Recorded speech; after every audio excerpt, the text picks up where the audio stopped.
नमस्कार दोस्तों। आज हम सुनेंगे राजा भोज और गंगू तेली की वो अद्भुत कथा जो बताती है कि कर्मों का फल और भाग्य का खेल इंसान की जिंदगी कैसे बदल देता है। राजा भोज बड़े दयालु और न्याय प्रिय शासक थे। वे अपनी प्रजा से बच्चों की तरह प्रेम करते थे। अक्सर रात के समय भेष बदलकर वे नगर की गलियों में निकल जाते ताकि लोगों की वास्तविक समस्याएं जान सकें। एक रात राजा भोज एक गरीब ब्राह्मण की झोपड़ी के पास रुके। अंदर एक छोटा दिया जल रहा था। वहां एक बूढ़ा ब्राह्मण और उसकी पत्नी आपस में बात कर रहे थे। ब्राह्मण, अब मैं बूढ़ा हो गया हूं, पूजा पाठ के लिए यजमानों के घर नहीं जा सकता। पत्नी, हाँ स्वामी, अब बस राजा भोज ही हमारी मदद कर सकते हैं। सुना है वो बहुत दयालु हैं। अगले दिन वही ब्राह्मण राजा भोज के दरबार पहुंचा। उसने नम्रता से कहा, महाराज, मैं 80 वर्ष का वृद्ध हूं, अब कमा नहीं सकता। मेरे कोई संतान भी नहीं, कृपा कर सहारा दीजिए। राजा भोज ने मुस्कुराकर कहा, चिंता मत करो, तुम्हें 100 स्वर्ण मुद्राएं दी जाती हैं। अब चैन से जीवन बिताओ। सैनिक ने थैली लाकर ब्राह्मण को दी। वो खुशी खुशी घर पहुंचा। दोनों पति पत्नी ने थैली को संदूक में रखा और चैन की नींद सो गए। सुबह ब्राह्मणी ने कहा, स्वामी, कुछ सिक्के लेकर बाजार चलिए, घर में अनाज नहीं। ब्राह्मण संदूक खोला तो अंदर कुछ भी नहीं था। थैली गायब। वो घबरा गया। ये कैसे हो गया? संदूक तो बंद था। दोनों परेशान होकर फिर राजा भोज के पास पहुंचे। राजा ने उन्हें दूसरी बार भी 100 सिक्के दिए। इस बार उन्होंने संदूक को ताला लगाकर रखा। लेकिन रात को ब्राह्मण ने सपना देखा। राजा भोज जैसे दिखने वाला व्यक्ति कह रहा था, राज्य पर संकट है, मुझे वे सिक्के चाहिए। ब्राह्मण ने सपने में सिक्के दे दिए। सुबह उठकर देखा, थैली फिर गायब। ब्राह्मण रोते हुए तीसरी बार राजा भोज के दरबार पहुंचा। उसने सारी बात बताई। दरबार में सन्नाटा छा गया। राजा भोज बोले, ये कोई साधारण बात नहीं, आज रात मैं स्वयं तुम्हारे घर आऊंगा। रात को राजा भोज झोपड़ी के पास छिप गए।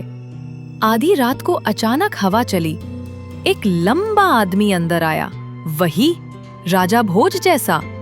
उसने कहा, ब्राह्मण, राज्य पर संकट है, सिक्के दो। ब्राह्मण नींद में सिक्के दे देता है। तभी राजा भोज बाहर आकर बोले, रुक जाओ, तुम कौन हो जो मेरी शक्ल में इस गरीब को लूट रहे हो?